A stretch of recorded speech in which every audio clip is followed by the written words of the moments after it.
ಈಗ ಸ್ಲೀವ್ನ ಸ್ಟಿಚ್ ಮಾಡ್ಕೊಳ್ಳೋಣ. ಈಗ ಸ್ಲೀವಲ್ಲಿ ಇಲ್ಲಿ ಪೀಸ್ ಕಡಿಮೆ ಇದೆಯಲ್ಲ, ಇಲ್ಲಿ ಪೀಸ್ನ ಜಾಯಿನ್ ಮಾಡ್ಕೋಬೇಕು. ಈ ಥರ ಒಂದು 4 ಪೀಸ್ನ ಕಟ್ ಮಾಡಿ ಇಟ್ಕೋಬೇಕು.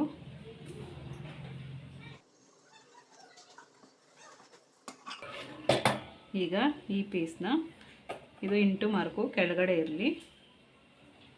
ಈ ಪೀಸ್ನ ಮೇಲೆ ಇಟ್ಬಿಟ್ಟು ಇಲ್ಲಿ ಒಂದು 1/2 ಇಂಚಷ್ಟು ಸ್ಟಿಚ್ ಮಾಡ್ಕೋಬೇಕು.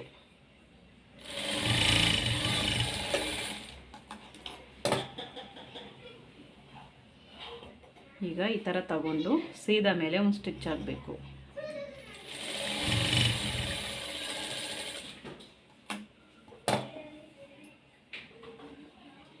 ಹಾಗೆ ಈ ಕಡೆನೂ ಇನ್ನೊಂದು ಪೀಸ್ನ ಜಾಯಿನ್ ಮಾಡ್ಕೋಬೇಕು.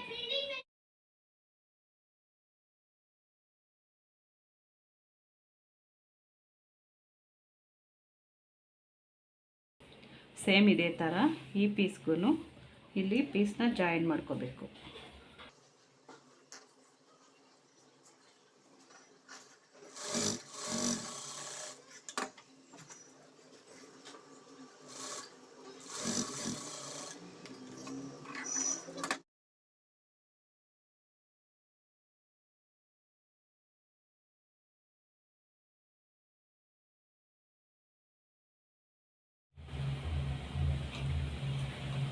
ಈ ಥರ 2 ಸ್ಲೀವ್ಗೆ ಪೀಸ್ನ ಜಾಯಿನ್ ಮಾಡ್ಕೊಂಡಾದ್ಮೇಲೆ ಇದನ್ನು ಸ್ಟ್ರೈಟಾಗಿ ಕಟ್ ಮಾಡ್ಕೋಬೇಕು.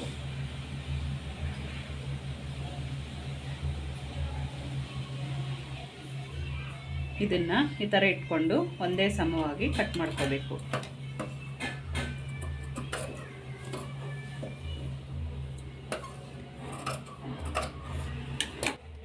ಈಗ ಇಲ್ಲಿ ಸ್ಲೀವ್ ರೌಂಡ್ ಮಾರ್ಕ್ ಮಾಡ್ಕೊಂಡಿದ್ದೀವಲ್ಲ, ಇಲ್ಲಿಂದ ಇಲ್ಲಿಗೆ 2 ಇಂಚ್ ಹತ್ರ ಮಾರ್ಕ್ ಮಾಡ್ಕೋಬೇಕು. ಹಾಗೆ ಇಲ್ಲಿಂದನೂ ಅಷ್ಟೇ 2 ಇಂಚ್ ಹತ್ರ ಮಾರ್ಕ್ ಮಾಡಿಕೊಂಡು ಇದನ್ನು ಲೈನ್ ಹಾಕ್ಕೋಬೇಕು.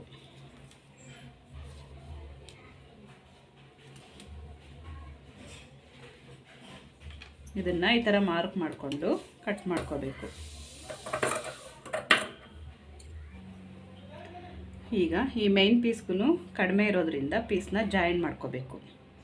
ಈ ಥರ ಸೀದಾ ಮೇಲೆ ಸೀದಾ ಪೀಸ್ನ ಇಟ್ಬಿಟ್ಟು ಇಲ್ಲಿ ಸ್ಟಿಚ್ ಮಾಡ್ಕೋಬೇಕು.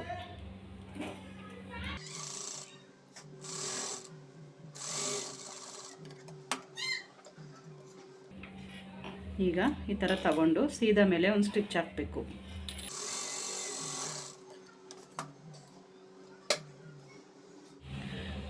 ಈಗ ಈ ಕಡೆನೂ ಒಂದು ಪೀಸ್ನ ಜಾಯಿನ್ ಮಾಡ್ಕೋಬೇಕು. 2 ಕಡೆ ಪೀಸ್ನ ಜಾಯಿನ್ ಮಾಡಿಕೊಂಡ್ರೆ ನೀಟಾಗಿರುತ್ತೆ. ಪೀಸ್ ಜಾಯಿನ್ ಮಾಡಿರೋದು ಜಾಸ್ತಿ ಕಾಣಿಸಲ್ಲ.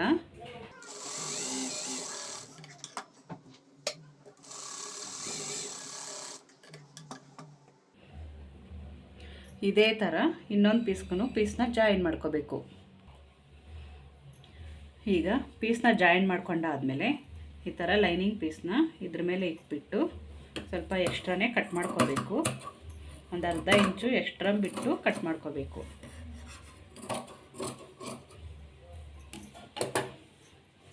ಈ ಥರ ಕಟ್ ಮಾಡ್ಕೊಂಡಾದ್ಮೇಲೆ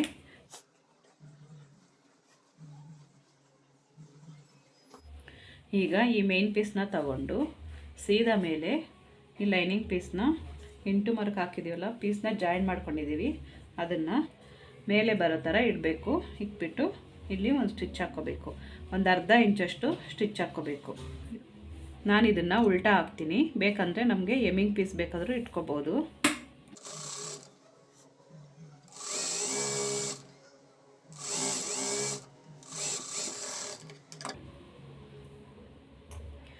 ಈಗ ಈ ಥರ ಒಂದು ಸ್ಟಿಚ್ ಹಾಕ್ಕೊಂಡಾದ್ಮೇಲೆ ಇದನ್ನು ಈ ಥರ ತಗೊಂಡು ಈಗ ಲೈನಿಂಗ್ ಪೂರ್ತಿ ಸ್ಟಿಚ್ ಮಾಡ್ಕೋಬೇಕು.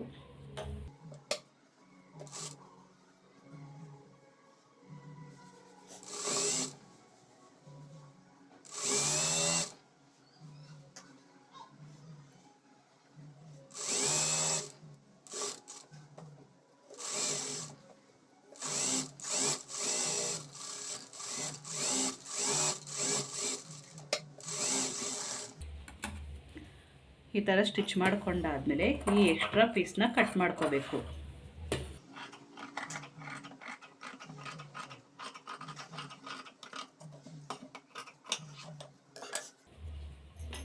ಸೇಮ್ ಇದೇ ಥರ ಇನ್ನೊಂದು ಸ್ಲೀವ್ನೂ ಸ್ಟಿಚ್ ಮಾಡ್ಕೋಬೇಕು. ಈಗ ಎರಡು ಸ್ಲೀವ್ನ ಸ್ಟಿಚ್ ಮಾಡ್ಕೊಂಡಾದಮೇಲೆ ಈಗ ಸ್ಲೀವ್ನ ಜಾಯಿನ್ ಮಾಡ್ಕೊಳ್ಳೋಣ. ಇಲ್ಲಿ ಶೋಲ್ಡರ್ ಜಾಯಿನ್ ಮಾಡಿರ್ತೀವಲ್ಲ, ಈ ಪೀಸ್ನ ಬ್ಯಾಕ್ ಸೈಡ್ಗೆ ತಿರುಗೋ ಥರ ಇಟ್ಕೋಬೇಕು. ಈಗ ಫ್ರಂಟ್ ಪಾರ್ಟಲ್ಲಿ ನಾವಿಲ್ಲಿ ಫ್ರಂಟ್ ಶೇಪ್ ತೆಗೆದಿದ್ದೀವಲ್ಲ, ಈ ಶೇಪ್ ತೆಗೆದಿರೋದು ಈ ಫ್ರಂಟ್ ಪಾರ್ಟ್ಗೆ ಕುತ್ಕೋಬೇಕು. ಹಾಗೆ ಇಲ್ಲೊಂದು ಟಕ್ ಸಿಕ್ಕಿರ್ತೀವಲ್ಲ ಮಧ್ಯದಲ್ಲಿ, ಇದನ್ನು ಈ ಶೋಲ್ಡರ್ ಜಾಯಿಂಟ್ ಆಗೋ ಹತ್ರ ಕರೆಕ್ಟಾಗಿ ಅದ್ರ ಮೇಲೆ ಇಟ್ಬಿಟ್ಟು ಸ್ಟಿಚ್ ಮಾಡ್ಕೋಬೇಕು. ನಾವು ಫಸ್ಟು ಯಾವಾಗೇ ಆಗಲಿ ಸ್ಲೀವ್ನ ಜಾಯಿನ್ ಮಾಡುವಾಗ ಒಂದೇ ಸರಿ ಇಲ್ಲಿಂದ ಜಾಯಿನ್ ಮಾಡಬಾರ್ದು, ನಾವು ಇಲ್ಲಿಂದ ಜಾಯಿನ್ ಮಾಡ್ಕೋಬೇಕು.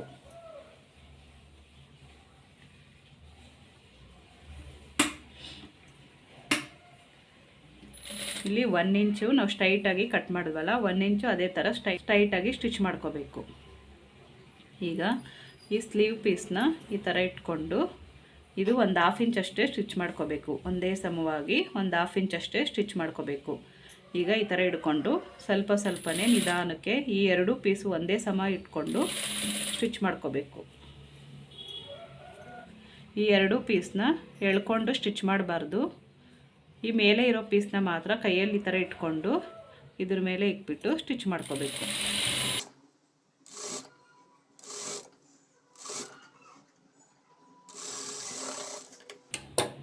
ಈಗ ಮತ್ತೆ ಇಲ್ಲಿಂದನೇ ಸ್ಟಾರ್ಟ್ ಮಾಡಬೇಕು, ಇಲ್ಲಿಂದನೇ ಸ್ಟಿಚ್ ಮಾಡ್ಕೊಳ್ತಾ ಹೋಗಬೇಕು. ಈಗ ಮೇಲೆ ಇರೋ ಪೀಸ್ನ ಈ ಥರ ಇಟ್ಕೊಂಡು ಸ್ಟಿಚ್ ಮಾಡ್ಕೋಬೇಕು.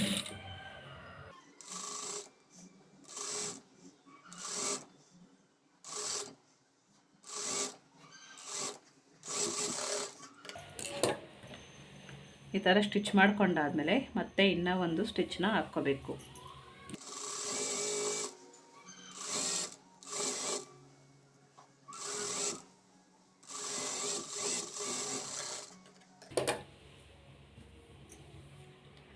ಈಗ ಸೇಮ್ ಇದೇ ಥರ ಈ ಕಡೆನೇ ಇನ್ನೊಂದು ಸ್ಲೀವ್ನ ಜಾಯಿನ್ ಮಾಡ್ಕೋಬೇಕು.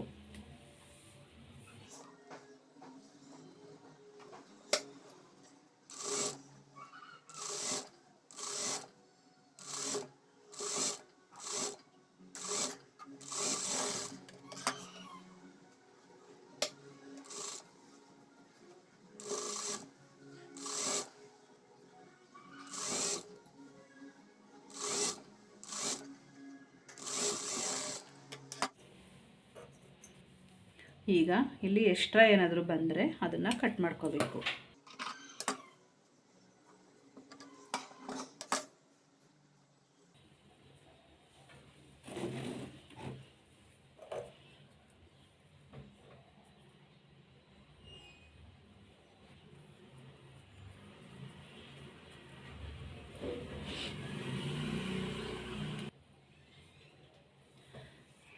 ಈಗ ಇಲ್ಲಿ ಸೈಡ್ ಜಾಯಿಂಟ್ ಮಾಡ್ಕೊಳ್ಳೋಣ. ಈ ಎರಡು ಪೀಸ್ನ ಸೀದಾನಲ್ಲಿ ಸ್ಟಿಚ್ ಮಾಡ್ಕೋಬೇಕು. ಓವರ್ಲಾಕ್ ಮಾಡೋಂಗಿದ್ರೆ ಉಲ್ಟಾನಲ್ಲಿ ಸ್ಟಿಚ್ ಮಾಡ್ಕೋಬೇಕು.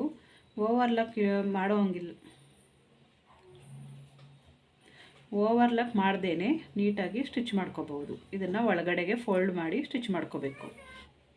ಈಗ ಸೈಡ್ ಜಾಯಿಂಟ್ ಮಾಡ್ಕೊಳ್ಳೋಣ. ಸೈಡ್ ಜಾಯಿಂಟ್ ಮಾಡೋವಾಗ ಫ್ರಂಟ್ ಆಗಲಿ ಬ್ಯಾಕ್ ಆಗಲಿ ಸ್ವಲ್ಪ ಜಾಸ್ತಿ ಇತ್ತು ಅಂದರೆ ಅದನ್ನು ಏನು ಮಾಡ್ಕೋಬೇಕಂದ್ರೆ, ಫ್ರಂಟ್ ಜಾಸ್ತಿ ಇದ್ರೆ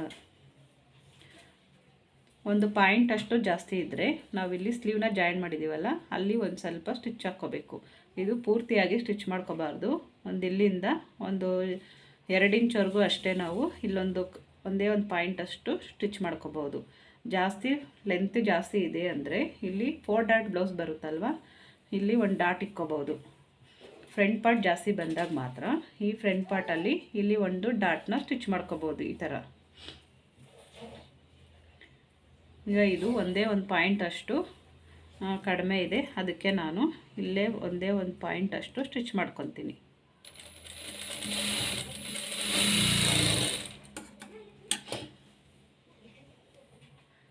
ಈ ಥರ ಸ್ಟಿಚ್ ಮಾಡಿಕೊಂಡ್ರೆ ಎರಡು ಸಮವಾಗಿ ಬರುತ್ತೆ.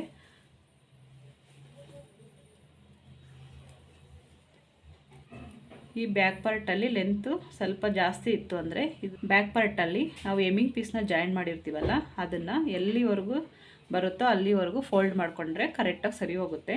ಇದು ಜಾಸ್ತಿ ಇದ್ದರೆ ಅದನ್ನು ಸ್ವಲ್ಪ ಇಲ್ಲಿ ಬಿಚ್ಚಿಬಿಟ್ಟು ನಾವು ಸರಿ ಮಾಡ್ಕೋಬೇಕು. ಒಂದು 1/4 ಇಂಚಷ್ಟು ಬಂದರೆ, 1/4 ಇಂಚು ಒಂದು ಅರ್ಧ ಇಂಚಷ್ಟು ಜಾಸ್ತಿ ಇದ್ದರೆ ಬ್ಯಾಕ್ ಪಾರ್ಟಲ್ಲಿ ಇಲ್ಲಿ ನಾವು ಒಳಗಡೆಗೆ ಈ ಥರ ಫೋಲ್ಡ್ ಮಾಡಿ ಫ್ರಂಟ್ ಪಾರ್ಟ್ ಎಷ್ಟಿದೆಯೋ ಅಷ್ಟು ಕರೆಕ್ಟಾಗಿ ಫೋಲ್ಡ್ ಮಾಡಿ ಸ್ಟಿಚ್ ಮಾಡ್ಕೋಬೋದು. ಈಗ ಇದು ಸೀದಾನಲ್ಲಿ ಸ್ಟಿಚ್ ಮಾಡ್ತೀನಿ.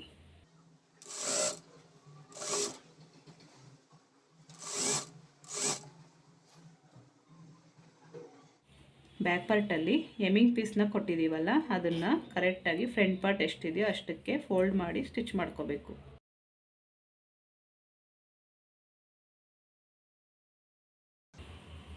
ಈಗ ಇದನ್ನು ಈ ಥರ ಉಲ್ಟಾನಲ್ಲಿ ತಗೋಬೇಕು.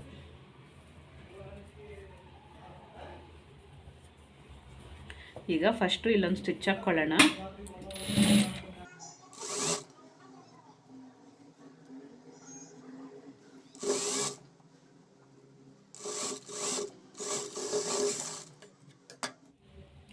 ಈಗ ಸ್ಲೀವ್ ರೌಂಡ್ ಎಷ್ಟಿದೆ ಅಂತ ನೋಡಿಕೊಂಡು ಅಲ್ಲಿ ಮಾರ್ಕ್ ಮಾಡಿಕೊಂಡು ಸ್ಟಿಚ್ ಹಾಕ್ಕೋಬೇಕು.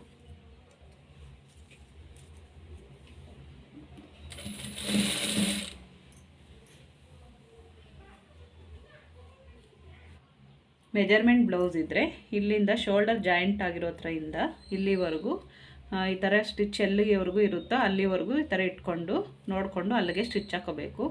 ಇಲ್ಲ ಅಂದರೆ ಬಾಡಿ ಮೆಜರ್ಮೆಂಟ್ ತೊಗೊಂಡಿದ್ರೆ ಇಲ್ಲಿಂದ ಇಲ್ಲಿಗೆ ಒಂದು 2 ಇಂಚಷ್ಟು ಬಿಟ್ಟು ಇಲ್ಲಿ ಸ್ಟಿಚ್ ಮಾಡ್ಕೋಬೇಕು.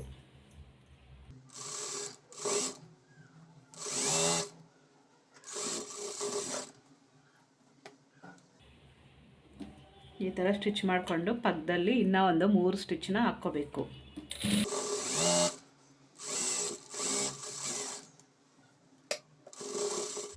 ಸೇಮ್ ಇದೇ ಥರ ಇನ್ನೊಂದು ಕಡೆನೂ ಜಾಯಿನ್ ಮಾಡ್ಕೋಬೇಕು.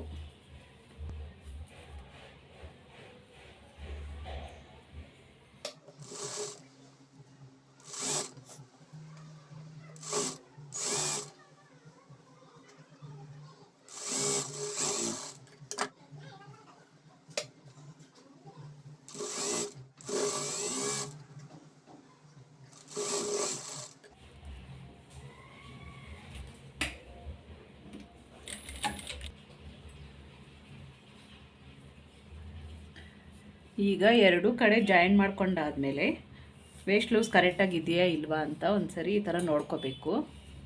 ಇದು ಕರೆಕ್ಟಾಗಿದೆ. ಅಕಸ್ಮಾತಾಗಿ ಸ್ವಲ್ಪ ಲೂಸ್ ಇದ್ದರೆ ಮತ್ತೆ ಇನ್ನೂ ಒಂದು ಸ್ಟಿಚ್ನ ಹಾಕ್ಕೋಬೇಕು. ಇಲ್ಲ ಟೈಟ್ ಇದೆ ಒಂದು ಸ್ಟಿಚ್ನ ಬಿಚ್ಚಿದ್ರೆ ಸರಿ ಹೋಗುತ್ತೆ. ಇಷ್ಟೇ ಫ್ರೆಂಡ್ಸ್, ಲೈನಿಂಗ್ ಬ್ಲೌಸ್ನ ಸ್ಟಿಚ್ ಮಾಡೋದು. ಪೈಪಿಂಗ್ನ ನೆಕ್ಸ್ಟ್ ವಿಡಿಯೋದಲ್ಲಿ ತೋರಿಸ್ತೀನಿ ಯಾವ ಥರ ಪೈಪಿಂಗ್ ಕೊಡೋದು ಅಂತ.